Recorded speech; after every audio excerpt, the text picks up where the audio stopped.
But we forget how great, how magnificent, how glorious our God is. Heaven cannot contain him. The earth is his footstool. This is our God, and he is so great. We often think of missionaries when we read these missionary biographies, and I've got to tell you, I love missionary biographies. But often when you read them, you tend to think, oh, they're cut out of a different cloth.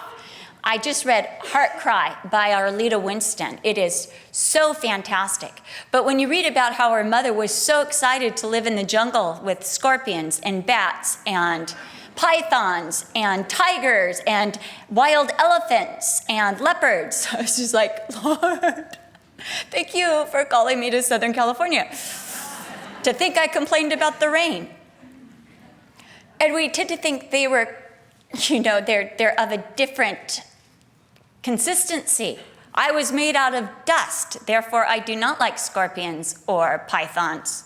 I'm not real thrilled about wild tigers either. And we often think that they were brave from the onset, or that they were just so hardy and healthy, or they loved adventures. Often we look at Paul that way, but that was not his self-description. He said to the Corinthians, I came in weakness, trembling, and fear. He also said that when he spoke to them, his speech and preaching were not with persuasive words of human wisdom. That's from 1 Corinthians chapter 2, verses 3 through 4. But he said, can you imagine? When we read his mighty words, we think of him as being so strong and so invincible. But his self-description was, I was weak, I was trembling, I was in fear before you. In fact, the Corinthians were saying of Paul, oh, he writes those weighty letters, but wait till you see him.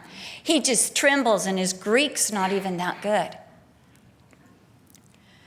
Paul was human, just as we are. Paul was also sickly. To the Galatians, he spoke of his physical infirmity, the trial in his flesh. He said, you were even willing to pluck out your eyes for me. Something was going on with his eyes. In 2 Corinthians 12:7, he described a thorn in his flesh that was with him constantly, a messenger of Satan to buffet him. Paul suffered impediments and bruises and breakings and beatings and beratings. But how was Paul able to go into this hostile, dangerous, demonic environment and preach the living Lord Jesus Christ? It was because of his consolation, his confidence, and his conviction. And we find that consolation, that confidence, and that conviction in this chapter, 2 Corinthians chapter 5, verses 1 through 10. Paul said, for we know. This was his consolation. This was absolute. Without a doubt, he knew. And what did Paul know? He knew that should that body that he had presently be destroyed, that sickly, weak, trembling body be destroyed, he had a new body waiting for him, not made with hands, made by God, eternal in the heavens. Paul got so excited as he considered his next estate. Again, it was a building from God. It was a house not made with hands, a habitation from heaven. He would be further clothed, and mortality would be swallowed up by life. He said, if this house is burned, decapitated, mutilated, damaged in any way, there's a new model waiting. As he thought about his new designer body, without limitations, without damage, without sin, without defect of any kind, without pain, but with glory, with beauty, with perfection, with special gifting, he began to groan for it. He couldn't wait. He got excited. He longed for it. Often we hear the expression, they're so heavenly minded, they're no earthly good. But we as believers know it's the opposite that is true. That when you are heavenly minded, you become the utmost good to those on earth. Paul was so heavenly minded that he wanted everyone to go where he was going. So he delivered men from the power of darkness to the power of light, from despair to eternal hope, from blindness to sight. He was unquenchable, unstoppable, unconquerable because of this consolation. In Revelation chapter 12, verse 11, we're told that the victory of the saints is because they do not love their bodies unto death. Satan said in Job 2:4, skin for skin, all that a man has will he give for his life. But Hebrews chapter 2, verses 14 and 15 tells us that Jesus came to destroy the power of Satan, which was death, by which he held all men captive through fear. The fear of death leads to bondage. It keeps you from doing so many things. It's an impediment, this fear of death. Paul didn't have that fear of death. He had a groaning and an expectation, so he could go anywhere, do anything. It's interesting to me that people will go through the most agonizing procedures to try to live just a few more days on earth. I'm amazed at what people will put up with and the conditions. They said that the 20th century was the century of the greatest suffering, not because of death, but because of chemotherapy and some of these other remedies that we have for cancer. They're agonizing, they're painful. But people get angry at others whenever they are brought close to death. Have you ever realized that? You start to go in the right lane and there's a car there and they're so mad at you, you almost killed them. They were already there, and oh boy, the gestures that they make because they saw their life passing before their eyes. And my father says it must not have been a very good life.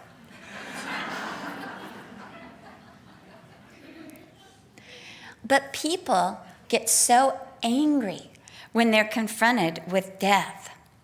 But the only soldier worth any good is a soldier who is not afraid to die. Wars are not won by men who seek to protect themselves from harm. Some hold on to earth so tenaciously to the detriment of others. I believe that the church as a whole has forgotten the glory of heaven.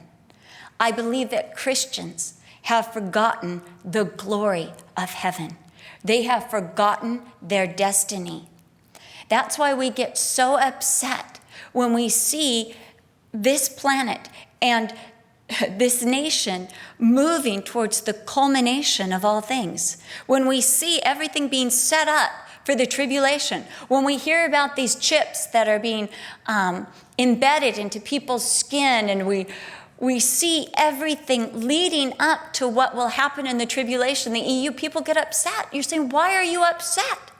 Jesus said, these things must take place, but they're leading to glory. They are leading to glory. Paul said that we sorrow over death, but not as others.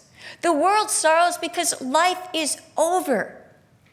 Brian years ago did a funeral for a man who became a Christian, praise the Lord, but he was a marine biologist at San Diego State. And he wanted his funeral, his memorial, to be on the beach, and everybody had to be barefooted. It was interesting. So Brian went barefooted down to the beach, and here he is speaking to all these intellectuals, these professors. And the first thing Brian said is, he said, you know, you all have different philosophies about death. Most of you hold to the philosophy that now Dwayne is a part of the environment, that he is part of the wind on a butterfly's wing, or that he is part of a great nothingness. But does that comfort you?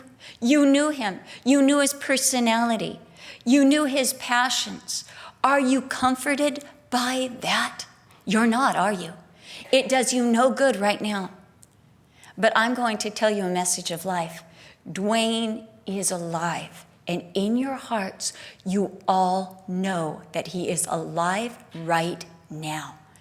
Because of his personality, because of the person he was. You feel it, don't you? He said he's looking out and all these professors are going.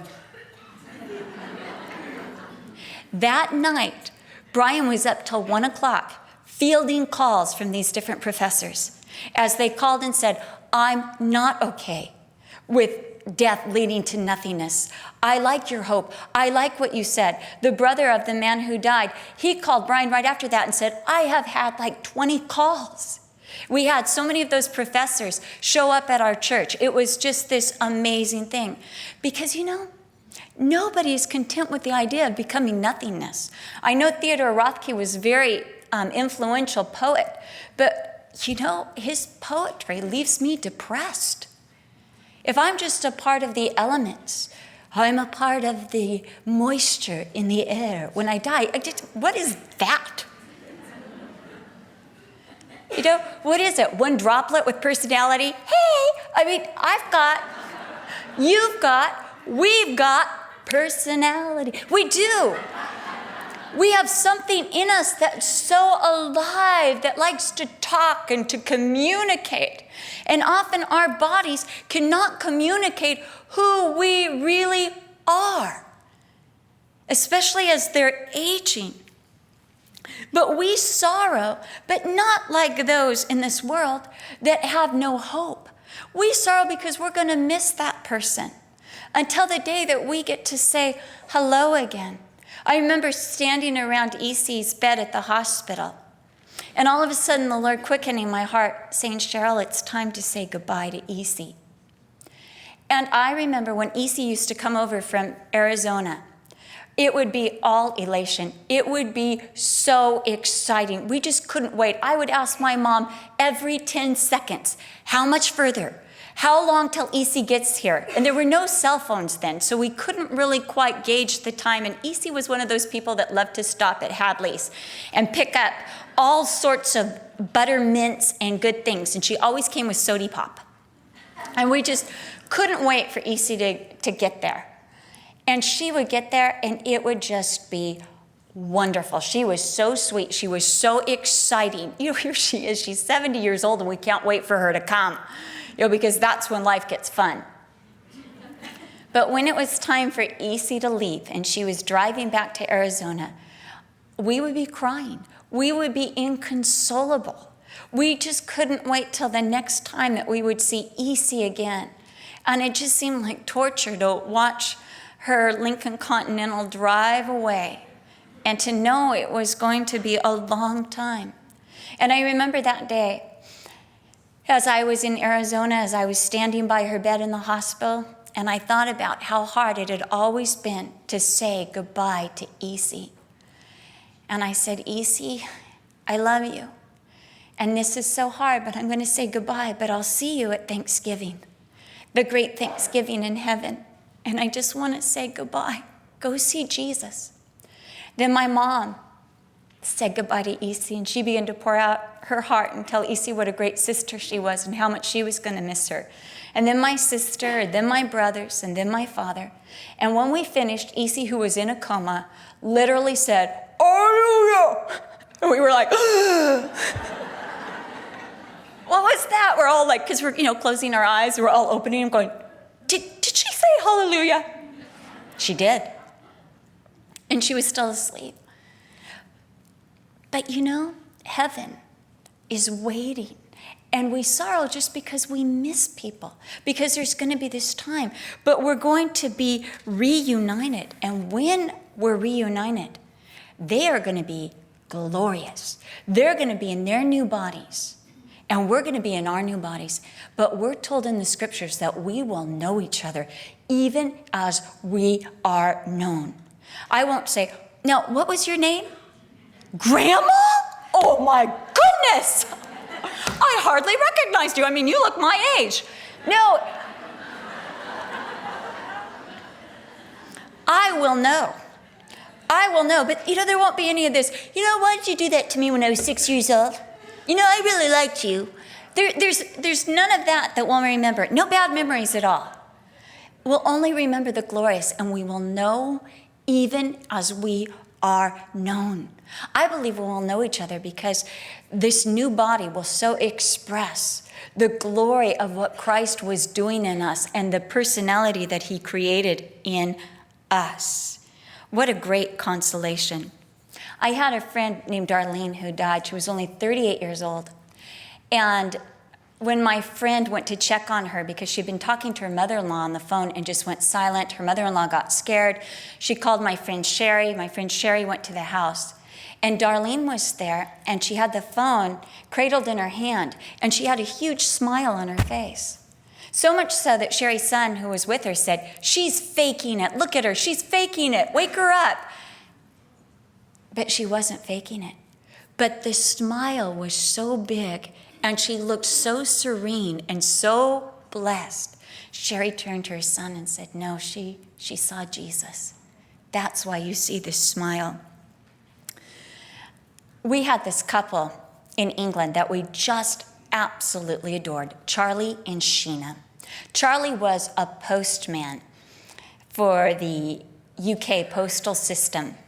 And he said, "Brian, you've gotten me in so much trouble." Brian said, how did I do that? He goes, "Well, I started using the word guys all the time. Hey, guys, why don't we do that?" They said to me, "What American are you hanging out with?" And Brian said, "Well, what do you call each other?" He says, "Oh, geezers."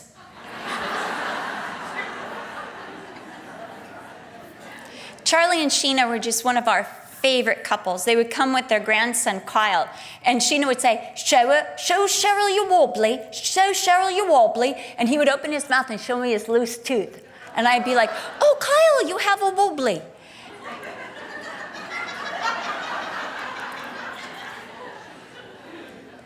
Recently, we had heard around Christmas time that Charlie had gone to be with the Lord. Sheena and Charlie were just so one unit. You know those couples that just seem to turn the same direction, and they just loved each other so much. And, when things would get a little hard, one or the other would turn and say, "I think it's time for a cuppa." And that would mean a tea break. And, a cuppa. And they just loved each other. They were so awesome together. And when we heard that Charlie had gone to heaven, Brian was so worried about Sheena. And he kept trying to get a call in, realized he was calling the wrong number. That's why the people weren't real happy with us. He finally got the right number, and he called, and he said, "Sheena?" And she said, "Oh, Brian, did you hear about my Charlie?" And Brian said, "Yes, that's why I'm calling." And Sheena said, "He beat us to it, didn't he?" She said, "Just last week, he had been talking about heaven and how much he wanted to see Jesus. Who knew the Lord was going to answer that prayer? Oh, I'm so mad at him, beating me like this." Brian said, "Well, Sheena, I called to comfort you and tell you how glorious heaven is." And she said, "Oh, Brian, I know. His face was so serene, so peaceful-like, so full of joy. I knew he was seeing Jesus." What a glory. What a glory. D.L. Moody, when he was on his deathbed, said this, "Earth recedes, heaven opens before me. The first impulse was to try to arouse him from what happened to be what they thought was a dream. 'No, this is no dream,' he replied. 'It is beautiful. It is like a trance.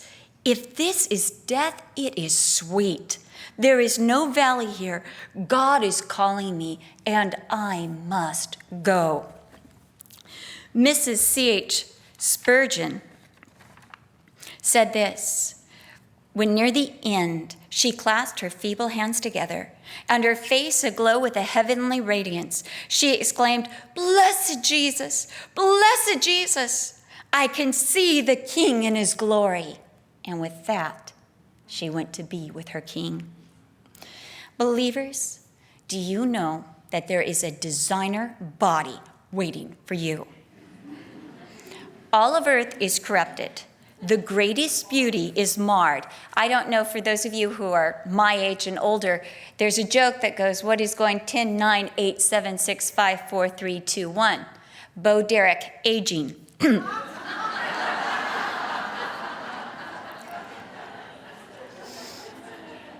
Everything is subject to decay, but there is a glorified body waiting for you, a true expression of God's work within you. Absolute beauty, absolute perfection, absolute glory, absolute illumination, no pain, no limitations, no illness, no damage, no recall, no extra mileage, I like that one, no wear and tear, no restrictions. To me, it's like turning in an old car and getting a brand new car. Do you have those times when your car is just falling apart? You don't know if it's going to make it just to the market and back. And, I remember we got a Honda. We were so excited about this Honda. It was the first new car Brian and I had bought, and we bought it together. And it was just a Honda Civic, and we just loved it. And for some strange reason, Kristen decided to bite a hole in the upholstery. I don't know what possessed her. We even asked her, why did you do this? I don't know. And there it is, these bite marks with this little chip out of it. It was never the same. It just never was the same. 2 weeks old with a bite mark. And then there were the dings, and then Brian would drive in the garage 10 times, and the garage door, for some reason, only went 3/4 of the way up, and he would forget that the antenna was up, and it kept, going out the car. We got it repaired 3 times. Finally, they showed him how to do it because they knew he'd be back 10 times. $25 a shot for those antennas. That's when he did it himself. We were never so excited to turn any car in our lives and get a new model. It was so great to get the new model without the bite marks. And that's what it was like. But it was not only Paul's consolation that, do what you want to this body because I'm getting a better one. I'm getting a greater one. But Paul also had this confidence. Paul was sure that death meant life in the greatest way. He said to be absent from this body is to be present with the Lord. To evacuate this present decaying tent will put me right in the presence of Jesus. I will see Jesus. Oh, don't you want to see Jesus? I want to see Jesus so bad. We will see Jesus. We will see the crystal sea. We will see the ransomed in glory. We will see those that we have loved and who have gone before us glorified. I will see my Jesus shining as the sun in strength. I will see the host of heaven. I will see angels. I will see the throne of God with the great rainbow about his glorious throne. And I will see cherubim and seraphim, these interesting creatures with the face of an ox and a man and a lion and an eagle. And their wings, 6 wings, I will see them. This will be part of my reality, part of my life. I love that hymn that says, and with the ransomed in glory, his face I at last shall see, shall be my theme through the ages, to sing of his love for me. How marvelous, how wonderful, and my song shall ever be. How marvelous, how wonderful is my Savior's love for me. I will sing with the ransomed in glory, and I will sound good. There will be life. Isaiah 57, 1 and 2 says, the righteous perishes, and no one takes it to heart that God is taking him away from the trouble that is to come. It says he will lie down on his bed and he will rise up. Heaven is not just full of harps and clouds and some kind of nebulous nothingness. Heaven is a real place with streets of gold, crystal seas, with music and feasting. I like the feasting part. And there will be only hellos and never a goodbye. Is that exciting? Hello, hello, hello. And 1,000 years at Gabriel's Cafe together, just sipping divine lattes. I love it. I am so excited. I will see Jesus, whom I love. I will hold Jesus, and he will hold me. Haven't you ever wished you could just touch the hem of his garment? Girl, you're going to do more than that. You're going to hold Jesus. We're going to understand Mary clinging to his feet, because he's going to be going, okay, Cheryl, enough. I'm going, just one more hold. Just a little longer. My Kelsey, when she was little, she used to say, hold on, just a minute. Wait a second. Just a little longer. That was when she was eating our ice cream. We were asking for it back. But someday we will hold Jesus. Don't you want to touch him? Don't you just want to hug him? Don't you want to feel that fatherly embrace? Oh, I can't wait. I can't wait. I will look upon his precious hands, and I will smell his garments with the aroma of acacia and myrrh. Where does this confidence come from? How do I know this? I know this by faith. Only by faith. That means believing in Jesus. Starting with Jesus, can I ascertain real truth, real answers, real life. Only by starting with Jesus. These things, my sight comes because I believe in Jesus. And once I believe in Jesus, I can see. In Mark chapter 8, verses 22 through 26, a blind man comes to Jesus. Jesus takes him outside of town, and he lays his hands on him. And he says to the man, "What do you see?" And the man said, "I see men like trees walking." We're told that Jesus puts his hands on this man again and takes his face and points it upward. And then he says to the man, "What do you see?" And the man then says, "I see all things clearly." You see, at first he was looking at man level. And everything just looked like these invincible trees just walking along, and reality was obscured. But when Jesus lifted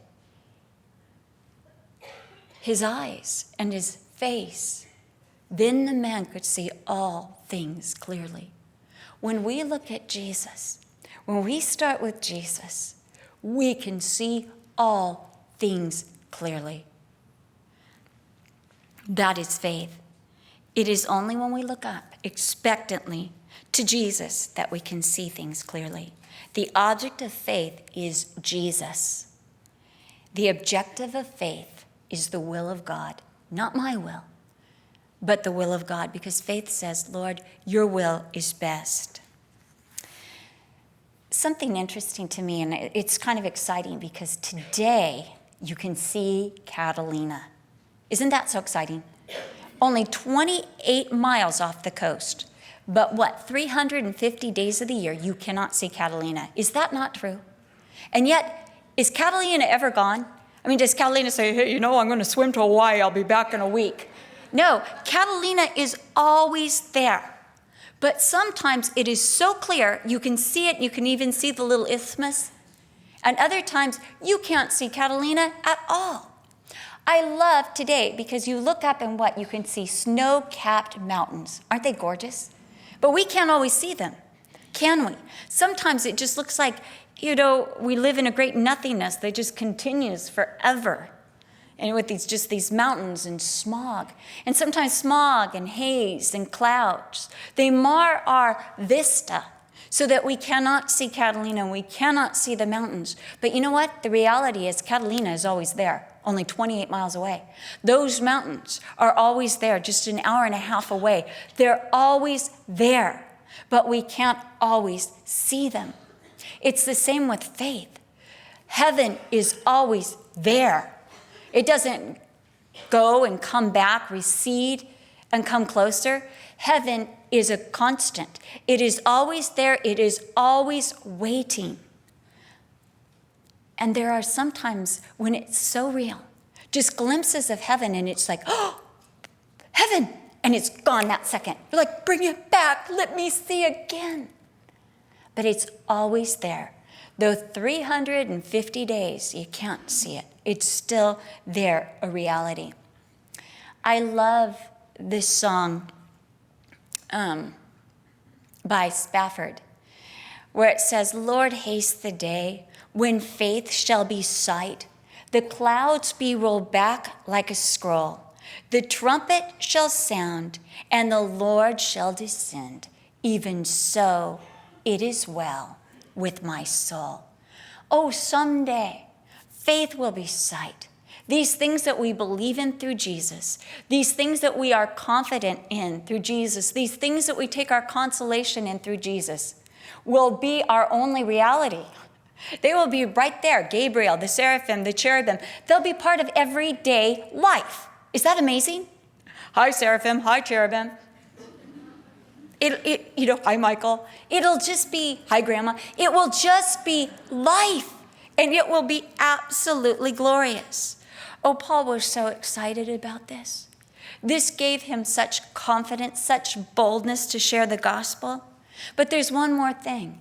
Paul's conviction. Paul's conviction, his driving force, what motivated him. He said, therefore we make it our aim, whether present or absent, to be well-pleasing to him, for we must all appear before the judgment seat of Christ, that each one may receive the things done in the body, according to what he has done, whether good or bad. Paul, knowing that death could only glorify him, knowing that death was a transport to the presence of Christ, had a great conviction, and that was to live every day to please Jesus. Not to do his own will, but say, Lord, what is it that you would have me do today? Where do you want to take me? What do you want to say through me?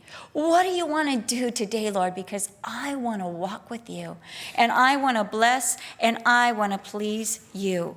Paul knew that one day he would stand before Jesus and give account for what was done in the body, whether good or bad. This is not the great white throne of judgment that decides the destiny of heaven or hell, but the Bema Seat. The Bema Seat was a seat that was at the gates of any great city. And it's where the Olympic runners or the contestants would come, or those who were heroic or did something heroic for the city. They would come before the city elders. And there they would be judged and awarded for what they had done. And as we know, he's writing to the Corinthians, and the Corinthians held their own Olympics.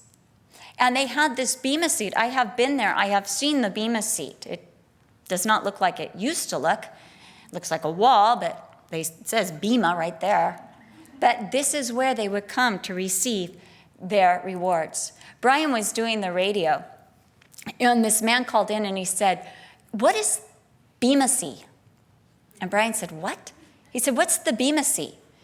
Brian said, I've never heard that term before. He said, well, I go to Raul's church, Raul Reese's church. And he's always talking about the Bema Seat and the Bema Seat of Christ, the Bema Seat of Christ. Brian said it was so hard not to laugh. He said, oh, he's talking about the Bema Seat of Christ. And the guy goes, the Bema Seat? That's what he's been saying. And so Brian explained to him that this is the place where we will go when we reach heaven. And those things that have been done in the flesh, but maybe people thought they were great acts, or they were done in pretense or hypocrisy or with the wrong motivation, they'll be burned away. There'll be nothingness. But what we've done for Jesus Christ will then be rewarded, will then be praised. This is great potential. Because it says in Colossians 3:17 and 3:23 that whatsoever you do, do it wholeheartedly as unto the Lord, and from the Lord you will receive a reward. Isn't that amazing?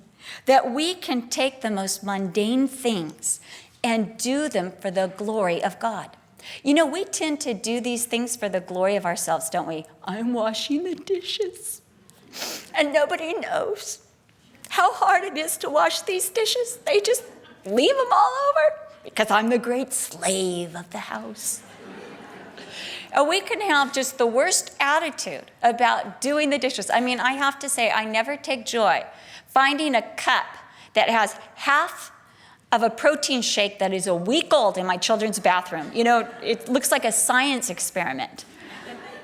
And you're thinking, who do they expect to come in and find this and take it down to the sink? And you know, by that time, you have to do some scrubbing, and I don't like dealing with algae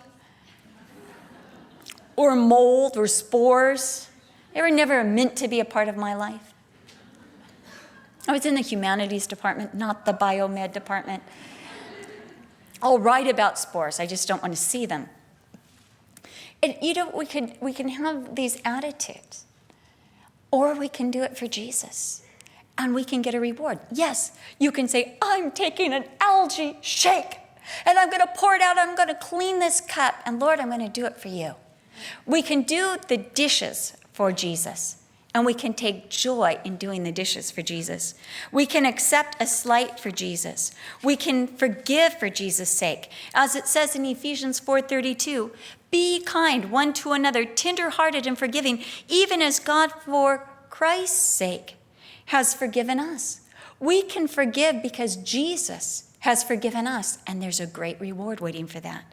We can forgive for Jesus' sake. We can walk for Jesus' sake. We can clean for Jesus. We can transform the mundane into glory if we do it for Jesus. And let me tell you this, Jesus sees every hardship, every trial, every burden, every hurt, every slight, every job, and he is waiting to ease the burden and glorify it if you will simply dedicate yourself and this endeavor to Jesus. The reality of appearing before Jesus is either a thrill or a threat. It is a thrill if we are living on this earth for Jesus. It is a threat if we choose to live for ourselves on earth and only casually invite Jesus into our activities. The parable in Matthew 25:14 through 29 of the talents is a stern warning for all of us because Jesus has gifted us. He has given us talents and his power and everything that we need on earth to glorify him and to live according to his purposes. What are you doing with what God has given you? What is your motivation for doing what you do?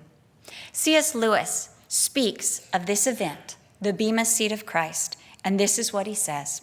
When I began to look into this matter, I was shocked to find such different Christians as Milton, Johnson, and Thomas Aquinas taking heavenly glory, quite frankly, in the sense of fame or good report, but not fame conferred by our fellow creatures, fame with God, approval, or I might say appreciation by God. And then when I had thought it over, I saw that this view was scriptural. Nothing can eliminate from the parable of the divine accolade, well done, thou good and faithful servant. With that, a good deal of what I had been thinking all my life fell down like a house of cards. I suddenly remembered that no one can enter heaven except as a child. And nothing is so obvious in a child, not in a conceited child, but in a good child, as its great and undisguised pleasure in being praised. Not only in a child either, but even in a dog or a horse. Apparently, what I had mistaken for humility had all these years prevented me from understanding what is in fact the humblest, the most childlike, the most creaturely of all pleasures, nay, the specific pleasure of the inferior, the pleasure of a beast before men, a child before its father, a pupil before its teacher, a creature before its creator. The promise of glory is the promise, almost incredible and only possible by the work of Christ, that some of us, that any of us who really chooses, shall actually survive that examination, shall find approval, shall please God. To please God, to be a real ingredient in divine happiness, to be loved by God, not merely pitied, but delighted in as an artist delights in his work or a father in his son. It seems impossible, a weight or a burden of glory which our thoughts can hardly sustain, but it is so.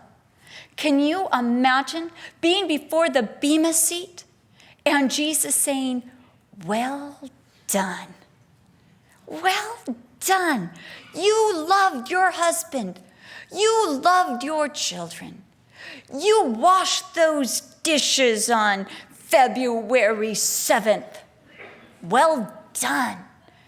Enter into the joy of your Lord. Here is heaven. Enter into the glory. Enter into the joy. It is so.